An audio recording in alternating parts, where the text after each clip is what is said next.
for your listening enjoyment, John Lund as Johnny Dollar. Ned Talbot, Johnny. What are you working on? Why, nothing at the moment. I was thinking of going to New York for a couple of days. Why? Well, I have one here on my desk you might be able to do something with while you're there. Well, tell me about it. Corinthian covers a textile outfit in New York. Wallace Cotton and Company. This week their auditors found a shortage in the books. How much of a shortage? Well, it's nearly 5,000. Wait, I got it right here. $4,185.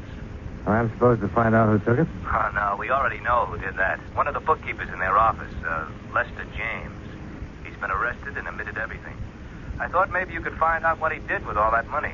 Well, I'm going to New York anyway. I'll see what I can do.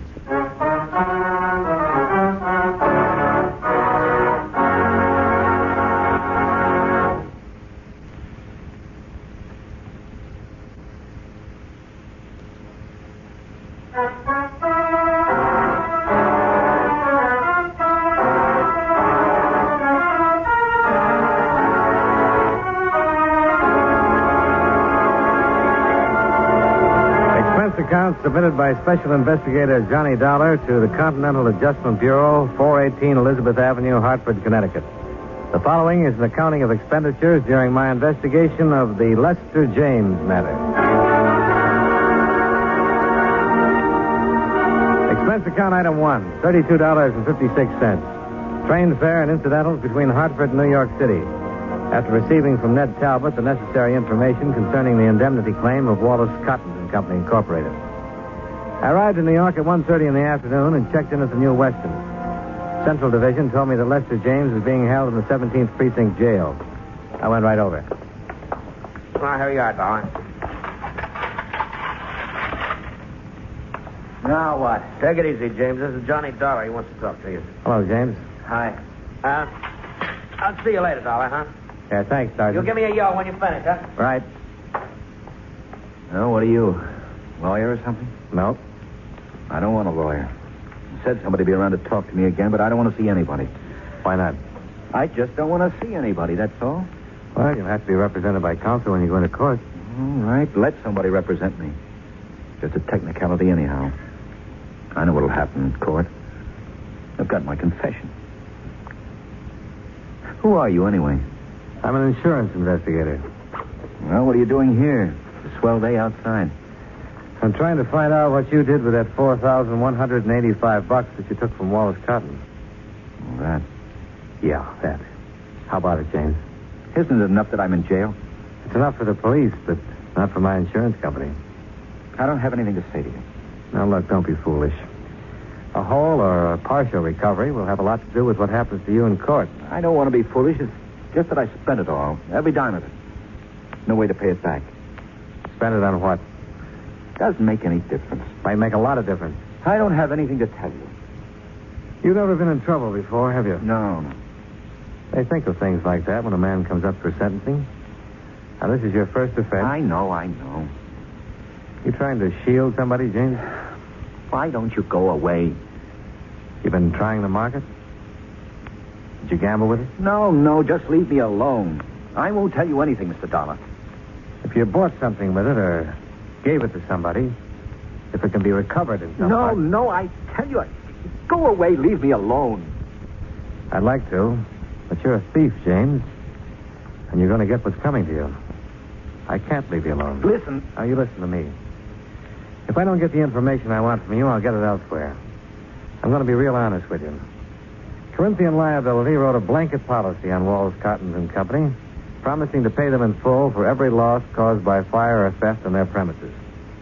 Now, no insurance company takes the word of some guy sitting in a jail cell where there's cash to be recovered. It's the same as stolen property. If you gave it to someone or spent it when it wasn't yours, it's still redeemable. Now, what do you have to say? Look, Mr. Dollar, this won't do you any good.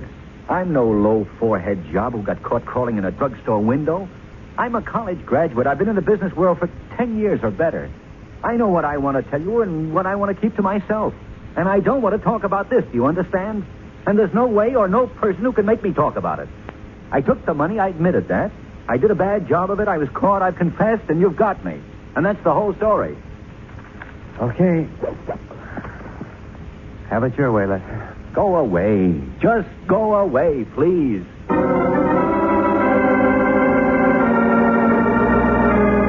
Lester James was a tall, dark-complexioned man in his early 30s. His hair was black, straight, and closely cropped. His features regular. Not good, not bad. The kind of man you see every day on the street. Somehow, the kind of man I hadn't expected to meet. Expense account item 2, $1.35, cab fare. I went over to the apartment on 59th Street where Lester James had lived. According to the penciled note above the first door to the right of the entrance, Mrs. Anastasia Denovich was the manager. Yes, what is, please? You're Mrs. Denovich? Yes, what you want, mister? I understand that Mr. Lester James lived here. Is that right? Oh, yes. Bad. Bad. I hear he steals money, and that's bad. Yeah. I'm from the insurance company, Mrs. Denovich. We're trying to recover some of that money if we can. Wonder if you could help me. I fix dinner now for my son. He's come home from work. What I do? Well, I want to know about Lester James. What is? The works, Mrs. Denovich. Did he drink? Gamble? Did he stay in nights or go out? Did he pay his rent? You're a policeman? Insurance investigator. Oh, please. Sometime else. Look, it's important now. I talked to Lester on phone. He said I don't have to answer any questions. Well, you don't have to, but I'd appreciate it if you would. My son home soon. All right, mister. I know these things. You ask about men who live here. Well, look, how about his friends? Who visited them? No. I cannot say. No visitor. Oh, is he a good tenant? No trouble, like Mr. O'Sullivan on third floor, always drunk. Fine. You ever meet his girl? Girl? Well, sure, his girl. He has a girlfriend. No, I never see girlfriend. How long have you known him? 5, 6 years, maybe, ever since he moved in here, this place. You know how he spent his time? Work. He work hard. No, I mean besides working at the textile company. How else? No. He poor fellow, that one. How's that? He steal money, true, but he poor fellow just same. For him, I feel. Yeah. Lester, he quiet and he think.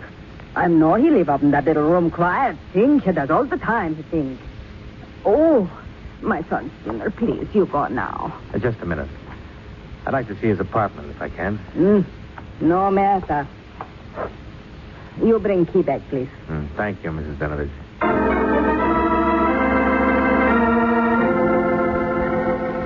The apartment Lester James had lived in was as dismal as the neighborhood. A tiny closet kitchen, a bed that came out of the wall, and a pair of grimy windows that looked across the court into another pair of equally grimy windows. The furniture was early 30s and threadbare. Among his personal effects, I found nothing of value. The apartment yielded no more information than James had.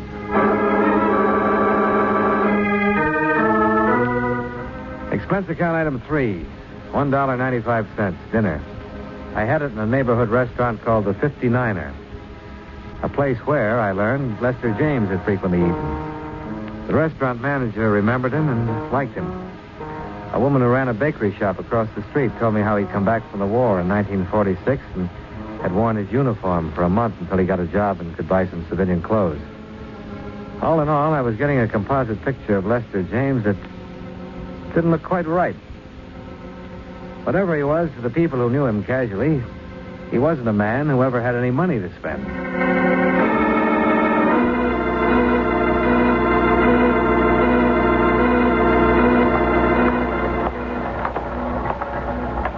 Well, hiya. Hi. No good, huh? Well, that's where it goes. We had some action here today, no? Oh? Sit down. Jim's preliminary hearing was this afternoon. The man from the district attorney's office took about 15 minutes to lay out the evidence against James. Uh-huh. And the public defender took about 3 minutes trying to get James to answer one question. What did he do with the money? Did I miss anything? No, not a thing. Wouldn't open up at all. Just said that he'd spent it. Well, Public defender about threw up his hands. I'm about ready to throw up mine. When is the trial set for? Sometime next week. I'd like to talk to him again. He been moved yet? Didn't go to the sheriff's office. Somebody bail him? He bailed himself. $200 he had in war bonds. He left yet? Won't get out till about 6. That's when the shift changes. You still want to see him? Yeah, I'll wait.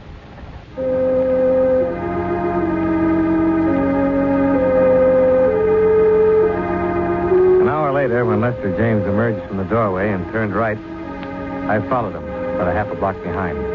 When he caught a cab and headed uptown, I caught one, stayed right with him. When he got out at the Empress Theater and walked around to the stage door, I was standing at the alley entrance. 10 minutes later, he came out and hailed a cab. Once more, I followed. This time, he went back to his apartment on 59th Street. I waited 15 minutes before I went in. James? James? James, it's me. Johnny Dollar. I got a couple of whiffs of it standing there in front of the door.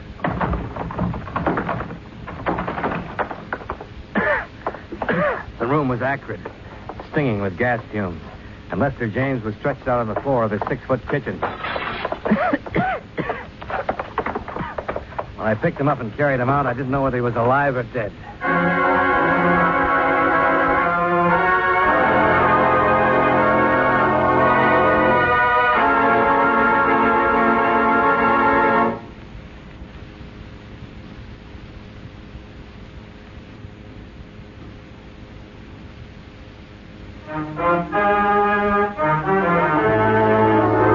And now, with our star, John Lund, we bring you the second act of Yours Truly, Johnny Dollar.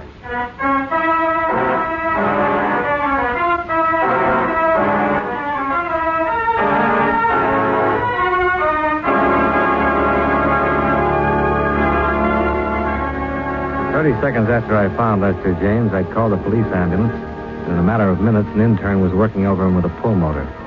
There was no telling how much gas he breathed in or for how long a time the jet had been open. Hand me that. Thanks.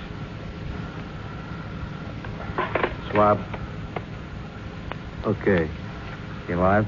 Maybe. Hard to say on these. That shot should cause some reaction. Oh. This your place? No, it's his. You know him? His name is Lester James. I met him earlier today. Can you give me that? We might be getting something here. What's this thing? Yeah. He'll be sick if... Oh. What? He's catching on. Oh, yeah. Let's have a little more. Getting some pulse. Respiration, too. What do you make it? Well, it depends. If he had a heart condition, it'll be tough. There's nothing more we can do here. Let's move him. Now, where'll he be? 48th Street emergency. Why? Well, I'd like to talk to him when he comes around. Better phone in first. Oh, sure. Well, that's the third one tonight. What is it, the weather?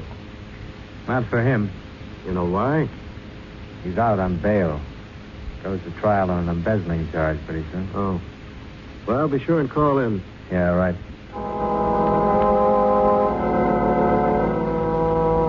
The investigating officers questioned me regarding the circumstances of Lester James's attempted suicide.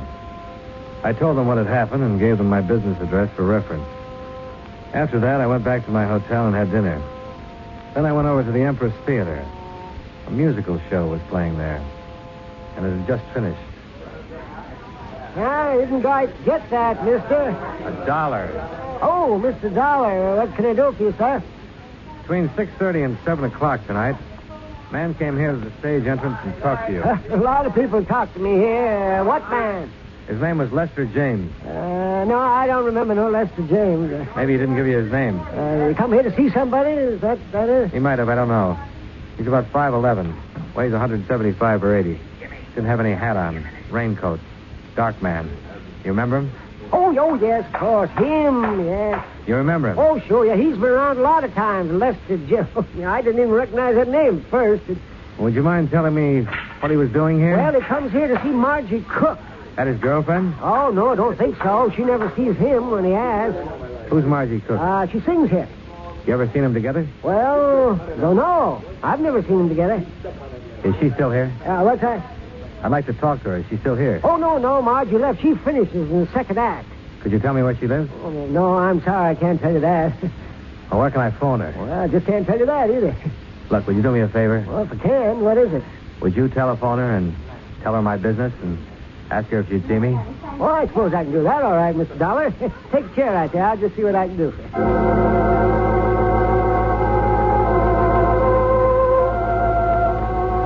Expense account item 4, $2.65. More cab fare.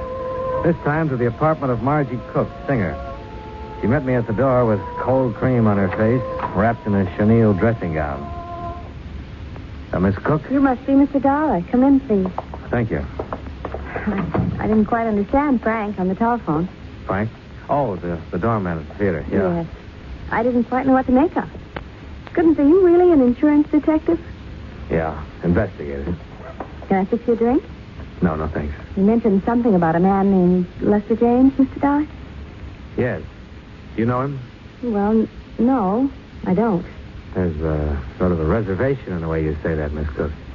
You know his name? Yes, I know the name. What's this all about? Oh, just a routine investigation. Are you sure? Oh, yes. I'm curious. How did you get my name? How am I connected with Lester James? Well, that's what I want you to tell me. Oh, first about my name. Well, James was at the theater tonight asking for you. I found that out from the doorman. And then I asked to speak to you. Oh. I understand James has been around there quite a bit. Yeah, I really don't know how to tell you this. I've only seen the man once in my life. Is that so? Honestly. He's really quite impossible. Dear. This is very embarrassing to be asked about a thing like this by a complete stranger. Well, maybe I can save you that embarrassment if you'll answer one question. All right. He ever give you any presents?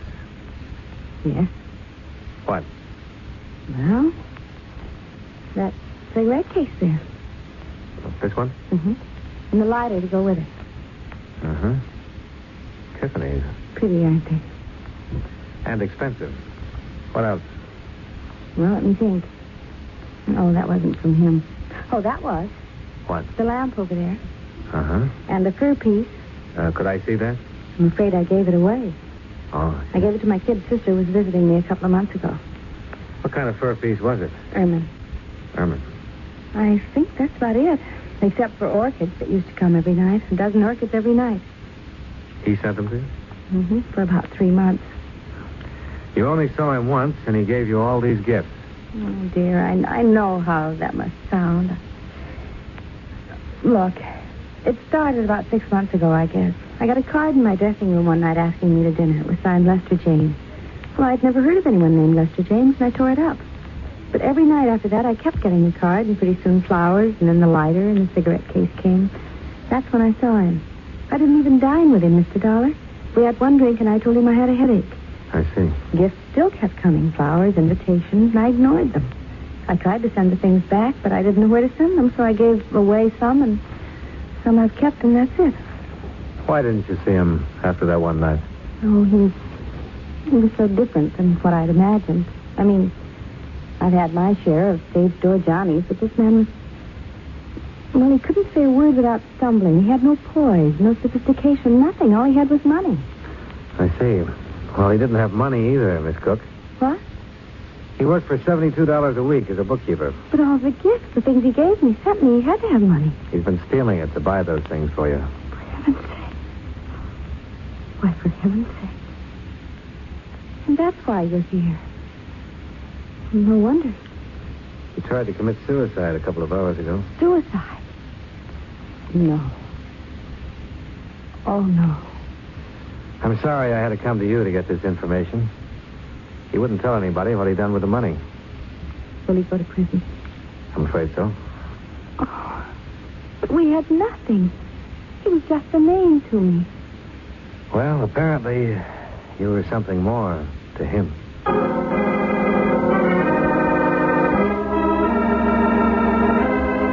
I spent the next 2 days tracking down the places from which the gifts had been purchased and ascertaining their retail values. Totaled $2,780. I also learned from Margie Cook that Lester James had made appointments to meet her at various times at different expensive restaurants around town. She had never once kept any of these appointments. A check with the Waldorf, 21, the Stork, and several other places revealed that James had always made elaborate arrangements to entertain her. His restaurant bills, which were paid, came to $835. The florist bill, $680. Total, $4,295.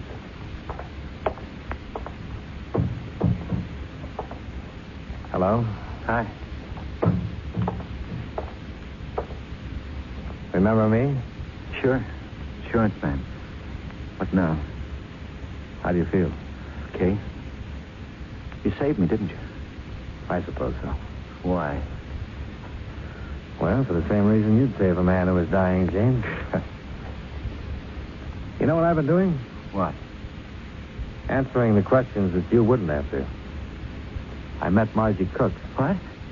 My job, I had to. Listen, you had no right to go to her. You had no right. Look, it's the company's money you were spending on her. I had every right. Unpleasant as it may be. And she knows all about me? Yep. We took back all the things you gave her. You dirty scum. Look, don't get mad at me. Get mad at yourself. I didn't steal the money. You did. Why didn't you leave it alone? What difference does the money make to you? Nothing to me. What do you want now? Well, I didn't get all of it traced down. There's still $410 I'm worried about. Yeah. Here. I've got this much. Yeah. Can you remember what you did with the rest of it? Pretty thorough, aren't you? I try to be. Well? Oh, come on, Lester. We've got most of it. What difference does it make now? You and your money. That's all it is to you. Dollars and cents. Dollars and cents that were stolen. Remember that. What did you do? See her on the stage one night? No. She was in the office. Office? Your office? Yes. Some fashion convention about 6 months ago. She was modeling some of our fabrics for them. The publicity people brought her over. I never saw anyone like that before. You figured a little money would attract her to you, huh? I heard that's the best way to do it. Well, it's one way, but it's not the best way, Lester. I pictured myself knocking on her door one night and saying, I'm a bookkeeper and I live on 59th Street. Why don't you come over and have a bottle of beer with me? You know, she might have come. What makes you think so? I met her.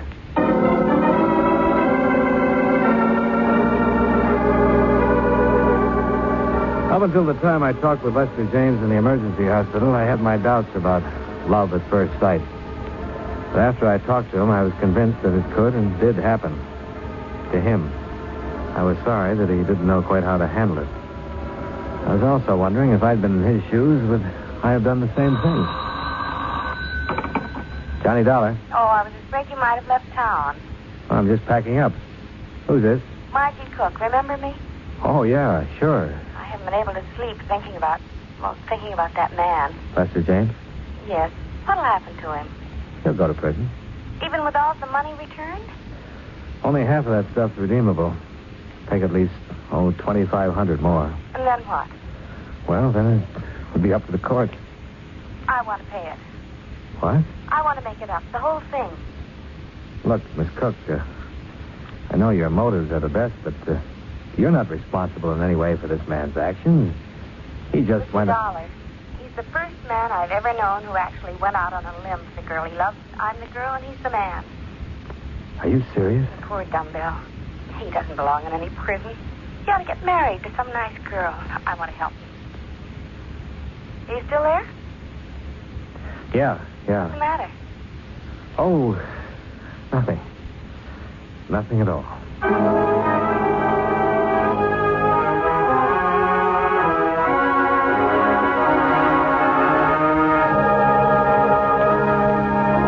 Expense account item 5, $28, hotel.